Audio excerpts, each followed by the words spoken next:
Hi, and welcome to Deborah Smith Music Video Tutorials. I'm Deborah. This lesson will teach you the rhythmic shorthand process for doing simple time rhythmic dictations or transcriptions. The first step in understanding how to do rhythmic dictations is to first understand and have a very good sense of the beat. After all, the definition of rhythm is the pattern of longer and shorter sounds heard over the beat. The rhythmic shorthand taught in this video is a system of quickly notating how many sounds are heard on each beat.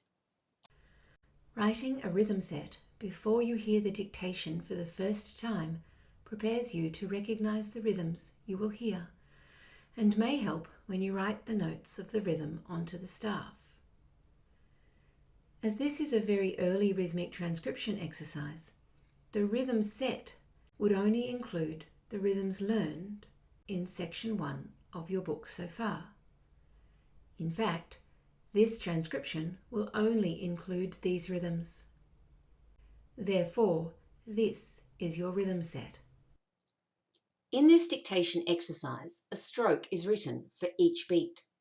You will normally need to write these strokes for any other dictations you complete. The time signature, 2 meter, shows that there are 2 beats per bar, so 2 beat strokes have been written above each bar.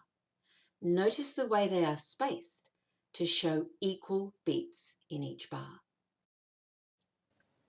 The third step is to listen to the rhythm given and simply point to the beat strokes. Here it is for the first time. 1, 2.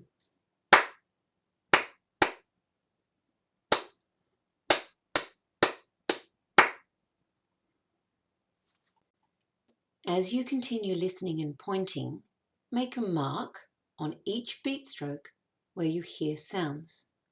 For example, if you hear one sound on the first beat, write 1 diagonal line on the first beat stroke. If you hear 2 sounds on the second beat, write 2 diagonal lines on the second beat stroke.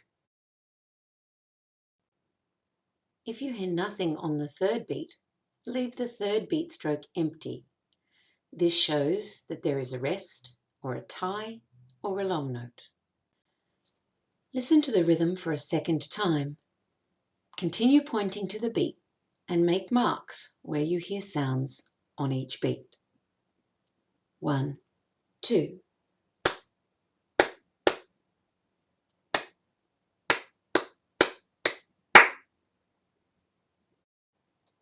Here is the rhythm for a third time.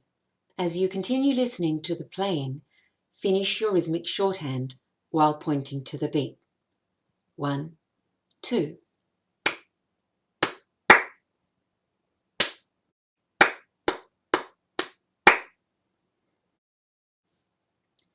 Hopefully, your rhythmic shorthand looks something like this.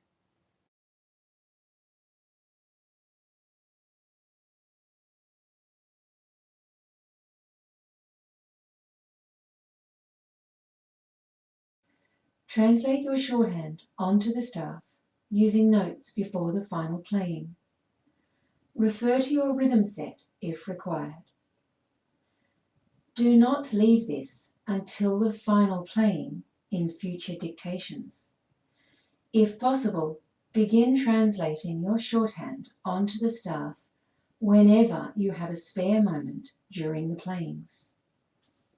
Where you heard one sound on a beat, write a crotchet, like this.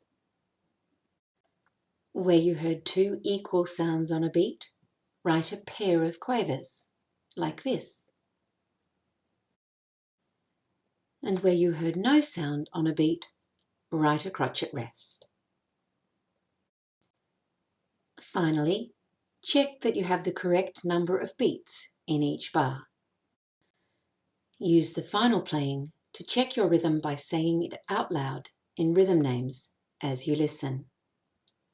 1, 2, ta, ti, ti, ta, ti, ti, ti, ti, ta.